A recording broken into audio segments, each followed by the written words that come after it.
Welcome into another episode of News4JAGs podcast. Jamal St here alongside Justin Barney. Justin. Been a long time since I've seen you on here, right? It has been a long time since we've been bad. We've been a little busy. It has been a wild ride through football season for high school football, which is officially wrapped, which has been a blur. Finally. But, I mean, the Jaguars have been on a wild ride, so our hands have been full just a little bit. They have been absolutely cooking, and I will say I did not pick the Jags against the Broncos this week. My three colleagues did, so I've lost ground in the standings. I did start Trevor Lawrence in fantasy football, so that gives me something. Trevor's carrying some teams through the playoffs. Yeah. I invested it badly in my drafts. Which one of them? All of them.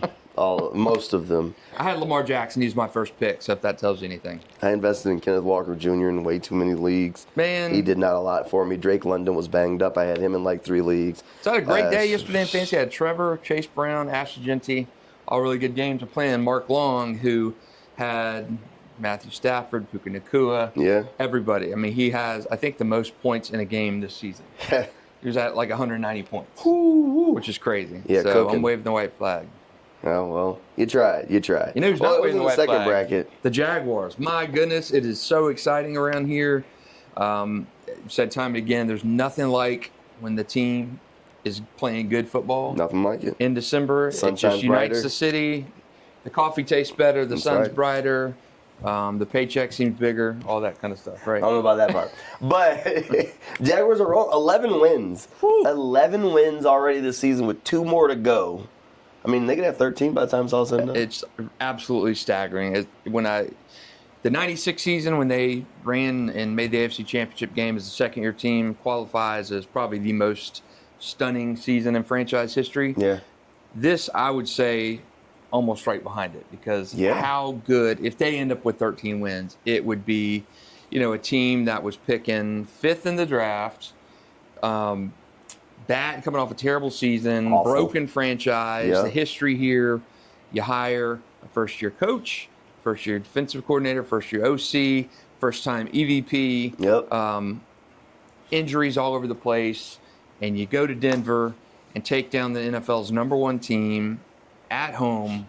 It just feels like the team has turned a corner. Look, the team is off and rolling, and, they went into Denver, which is tough place to play. I mean, it was really loud. You could see it or feel it early in the game, just watching the cameras shake at the game. So, but it's the way they did it. The Denver Broncos defense has been legit, not just this year, but the year before that. I mean, this has been a high-level defense, and they've been looking for stability on the offense. Yep. They bring in Sean Payton. Sean Payton kind of injects his flavor with Bo Nix. The offense is doing kind of just enough to get by, but that defense is really good. I mean, you got Patrick Surtain. Yep. Riley Moss is playing really good football for them, plus their defensive front.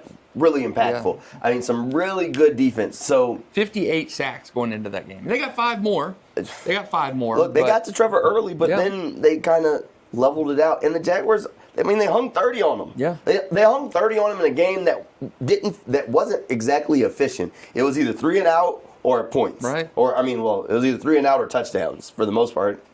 Yeah, it's how they did it that's I feel like the most impressive thing.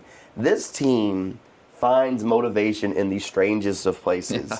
Like, we were talking to Foye Oluwakin on Monday as we record this, and he said somebody asked him about how Liam motivates people. He says, some people didn't maybe see the slight in what Sean Payton was saying about the small market team thing. He said, well, we don't like that little brother stuff. And it's like, whatever it is, you gonna put some respect on their name, or they don't want it. Don't take any slights, because any slight is an offense, and they will be addressed out there on the football field. And it's good because it's the complete 180 of Doug Peterson. When last year, when the whole Aziz hit on Trevor, and I would have wanted a coach. If I'm in that locker room, I'd have wanted a coach who's going to go out and bang the drums, say, hey, this is not going to be tolerated. I'm glad my guys reacted the way they did, protecting our guy. And to me, Doug had already lost the locker room at that point, but his response to that was just absolutely wuss. Yeah. Liam Coen now, if you We've seen it with Robert Saleh. He gets kind of in a pissing match with him after the game. Right. And then Sean Payton, he had been saving that quote for all week for the small market team. And I think Sean Payton said it as a little bit of a, hey, these guys are good, even though you may not hear about them. I think you meant it that way. But Jacksonville, I mean, there's a negative connotation around the Jaguars ever since the franchise has been here. Yep. That didn't deserve the team and they shouldn't be here, and who cares about the Jaguars? So, yeah, I think Jacksonville is, and Liam Coen especially, Tony Baselli, those guys are going to take any little slight and use it to their advantage, and they've got all the players in the locker room believing that too. All right, so they are off and rolling. 11 wins in the book, 2 games left. You got the Colts and the Titans on deck.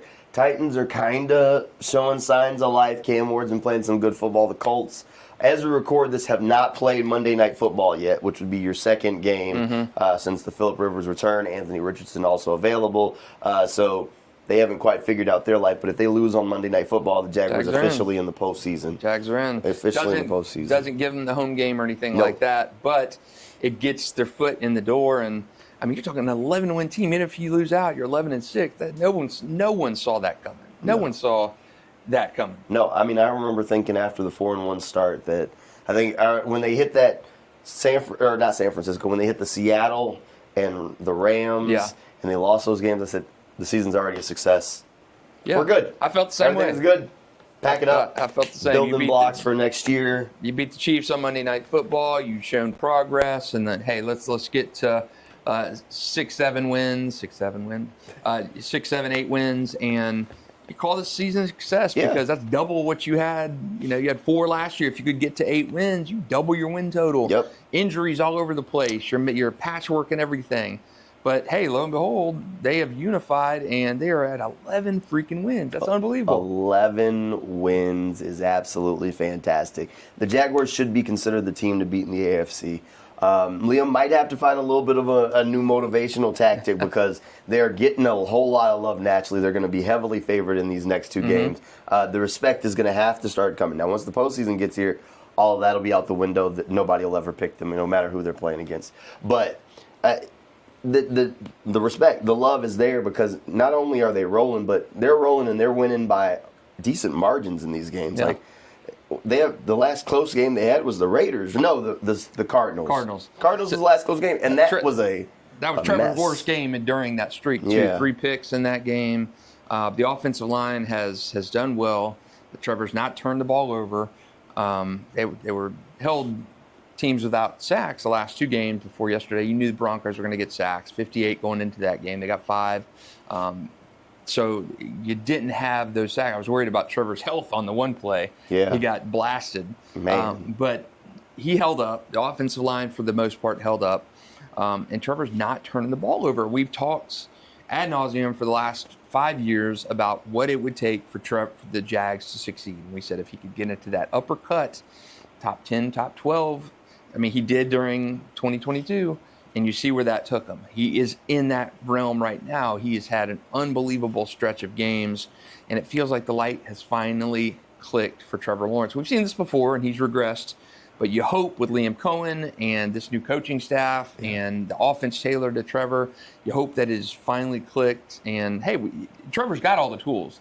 You just need it up here and to be able to consistently do that. He has not done that other than for blurbs in his career, and he is doing it right now at the crunch time. It's fantastic to see. Yeah, look, they are rolling on offense right now, and it's probably one of the first times where, again, I think we've talked about it this year ad nauseum, where we felt good about the wide receiver room, we felt bad about the wide receiver room, and now you're back to feeling good about it. I mean, you re-up Jacoby Myers already. Parker Washington goes out there, has a huge game. You've seen signs of life from Brian Thomas Jr. Oh, by the way, Tim Patrick can come in and give you a catch or 2 here and there. Brenton Strange has been really good for you offensively. And somewhere next year you'll have Travis Hunter, who reinserts himself as he gets healthy. Like, you're looking at it and you're saying, oh, he finally has weapons around him. Now, I hope James Gladstone saved the receipt and he can sneak back into the NFL offices on December 26th and try to take De'Ami Brown back and say, hey, here, can we return this guy for well, it was just a 1-year contract. a comp pick or something? Yeah, he's been bad. But the flip side of that is Parker Washington is elevated into becoming that legit number 3 receiver for Jacksonville. He had a career best game yesterday. 6 for 145 and a tutty on an unbelievable, just is he the number beautiful 3 catch. receiver? Is he the number 3? You could make a claim that Brian Thomas Jr. is. I mean, he's been disappointing. Yeah. But he's signs of life a little bit. But Parker's been phenomenal. Yeah. Phenomenal. Yeah, Parker has really been rolling. I mean, he keeps having big game after big game, making difficult catches. The trust is there. The trust is there. Look, Brent Strange with a great touchdown yesterday. Man, look, this team, the work that Liam Coen has done with the offense is through the roof. The work that Coach Camp has done with that defense, though, I mean, the injuries that they've had up and down this roster, the way they've prepared these backup players, a lot of them, guys that have been here in Jacksonville and struggled previously. Now they're stepping in, and the level of play isn't changing. Yeah, it's a lot of the same guys from last year, from a 4-13 team last year, and your core players are the same. And yes, you've got guys, the Jordan Lewises of the world, who are in there and playing, and Jacoby Myers. But a large part of this team is holdovers from last year, and it's just remarkable what coaching, a new scheme, and belief and. To me, Doug was he was a walking dead last year. Well, and I think some of it is honestly their ability to make decisions. A lot of times coaches let money get in the way of the decisions, like De'Ami Brown. 1 year, $10 million investment. We got to play him because we're paying him.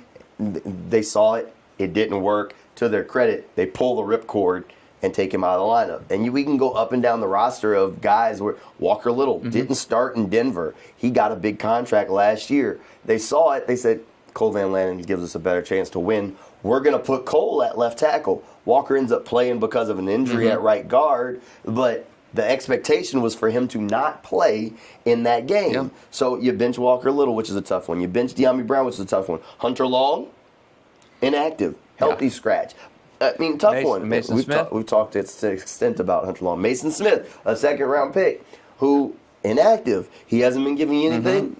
Bring him down. I mean, the 2 undrafted rookies move up the depth chart because they weren't getting what they needed from Smoot and Emmanuel Ogba. 2 guys they brought in free agency, veteran players, got pushed down the depth chart for 2 undrafted free agents that they hadn't seen. Emmanuel Ogba with the fumble recovery. Only because Strigal wasn't available. That's the only reason he was up. So, I mean, you can look at it, and they've done it up and down this depth chart. Jarian Jones, they pulled the ripcord on him early in the season. He was a starter to the bench. Now he's playing and playing much better. But they did it. And, like, they're tough decisions that have to be made, and a lot of coaching staffs will do it, but some coaching staffs won't. And, like, Doug Peterson wouldn't make those sorts of changes. They'd be like, guys got to play. The only way you can get better is with experience. No, at some point, you make the decision that maybe the guy behind him gives you the best chance for success. And the sooner you make that decision, the better chance you have to make sure that your season doesn't get sidetracked.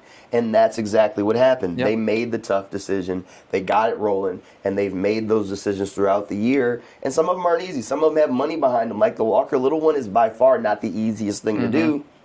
But you know what? When you see a guy and you say, all right, I think right now Cole Van Lannon gives us the best chance to win, you got to make that call. Yeah. Hey, and it's Eric Armstead's another one where going into the season, like, he's a big money guy, he didn't produce. Well, they wrote it out, and Armstead's actually had a solid season. To your point on Walker Little, that's a money situation too, and also the depth in the offensive line. They've been banged up a little bit. I would have liked to see Wyatt Milam and some of the rookies get in there a little bit more, but Tyson Campbell, another one, a guy who didn't fit the scheme, was very costly, and you say, okay, we paid this guy a ton of money last year. He's already gotten signing bonus. We're correcting this mistake right now. It's a sunk cost. We're moving on. Got somebody who fit the scheme better out. I mean, was Newsome really an upgrade? I don't know. I mean, he's been just kind of okay. He's just a guy. Look, it's fine. Overall, this team is rolling. They're playing good football. They're winning football games. Now, the question is, how's all this going to shake out? So you got Houston right on your tail, right? Can't afford a slip. You got 2 division games left on the schedule that, in theory, should be very winnable, right? So you should. It is 100% possible that they end with 13 wins. If everything ended right now, they end with 13 wins. They're possibly the 3 seed. You're the 3 seed. You get Buffalo. As of right now. That ain't great. No, it's not great, but I would rather have Buffalo than Houston. You'd rather have Buffalo than Houston? Well, and that's what happens if they slide to the 2 seed. You get Houston. Houston, yeah, I would. To me, it's one. It's if neither one of them are ideal. If things stay how they do now, they've had success against Josh Allen. Yeah. Not last year, but they had success against Houston. But except Houston, for like 9 minutes. Yeah, Houston to me worries me just because that defense, the history. Houston to me feels like they've got Jacksonville's number for some reason. I don't know why, but it just does. I don't know. So could you finish with the number 1 seed in the playoff 5? Probably a long shot. You need Probably a little help. I mean, with Kansas City now on their 3rd-string quarterback, that takes that out. Your hope goes to Jim Harbaugh and the Chargers to knock off Denver. And then your hope is in Quentin Ewers in Miami, more than likely, to knock off New England, since the odds of the Jets doing it seems slim. Not happening. So you need both of those things to happen. I think right now they have like a 13% chance of getting there. Could it happen? Very plausible. Mm-hmm. It is. I think it's possible. The Chargers have everything to play for. The Chargers have everything to play for. So I don't think Denver's not getting off easy in that game. Chargers could get out with that one. Okay. The Miami? That's not happening. Eh.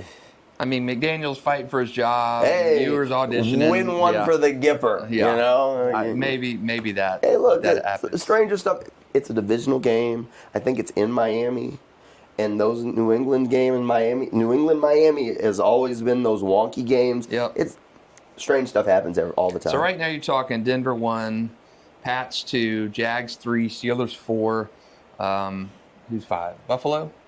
Buffalo 5, Houston 6. Yeah, Buffalo 5, Houston 6. Or is right? it Chargers? Season ended today. What would it be? Okay, hold on. Broncos are 1, right? Okay, why don't I just pull it up? Why am I doing this? So it's Broncos, New England. New England almost lost yesterday to the Ravens. They didn't give the ball to Derrick Henry. They didn't give the ball to... He scored a 2nd touchdown. They stopped giving the ball to Derrick Henry. I don't want... Fire John Harbaugh. I'm done. All right, Broncos 1. Patriots 2. Jaguars 3. Steelers 4. Bills 5. Chargers 6. Texans 7. Chargers 6. That's who we're missing. Yeah. Okay. The Chargers could probably... I don't know if they could move up because the Steelers are going to win the North. So if it's ended right now, it's Buffalo and Pittsburgh, Mm-hmm. Chargers and Jaguars, Texans and Patriots. So that's if it ended right now. That's how it would be. The expectation is that it probably won't stay that way. Right. But we'll see. Yeah, remarkable to even be having this discussion. For the last couple years, we've been talking about stopping the bleeding back in 23, and didn't happen. They lost to Tennessee in the final week. Mm-hmm. Last year, season was over in October, and we were talking about draft picks at this point, and Doug Peterson was going to be back, and Shad was going to keep Hulky. So it is just remarkable to be sitting here with 11 wins and talking about playoff seeding and winning the AFC South. But the Texans worry me for whatever reason. I just think they've had Jacksonville's number. You don't want to slip up in these last 2 games. I don't think it happens against the Colts, and Titans probably not, especially since that game's here. That game's here. You wrap it up going to the playoffs. So, I mean, we'll see. Look, I think there's something to be said about if you end up on the road and you go to Pittsburgh. Mm-hmm. Not that you try and make your road easy through the playoffs, right? But going to Pittsburgh, Winnable game, yeah. I'd rather go to Pittsburgh than be at home against Buffalo or at home against Houston. Really? Okay. Yes. Okay. Yeah, Yes. I'd rather have a home playoff game. But yeah, I see your point. What do Steelers fans complain about?